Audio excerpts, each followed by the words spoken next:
Hey guys, welcome back to another video. Today I'm going to be making another DIY tank, but this time I will be using the Aqua brand.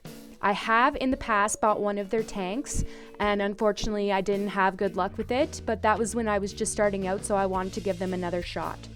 I will be adding them into this tank, which is supposed to be like a lava lamp where you do experiments for your kids, but I bought it because it had a built-in light and I figured it would look really cool glowing, and overall I just wanted to see if I could make it work.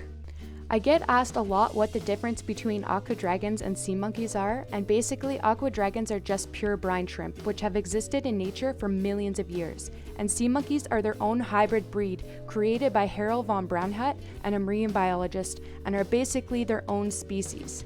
You will also notice that aqua dragons come with 2 packets in their kit instead of 3 like the sea monkey brand. Packet number 1 is full of the eggs and the water purifier, aka the salt, and packet 2 contains their food. Next, we need to twist off the top and add packet 1 in. So generally after I add a packet in, I will use something to stir the contents around and help the salt dissolve better. But the convenient thing about this tank is that the top screws on and you can remove the tank part from the stand.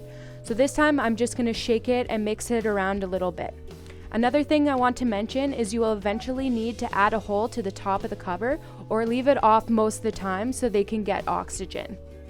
Now that we're finished, we can turn the light on and hopefully in 24 to 48 hours we will have some babies.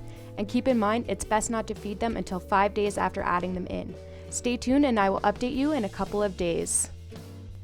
Okay my friends, it's now been about a week since I've started up this tank, and so far we have quite a bit of babies swimming around in here.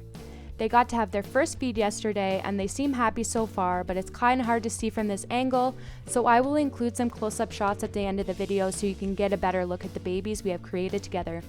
So far I'm happy with how it turned out, and I spent less than $30 on everything in this video, so it would make a cute experiment to do for yourself or with your kids. Be sure to subscribe, hit that like button, or even comment on what kind of tanks you want to see in the future because I really like a new challenge.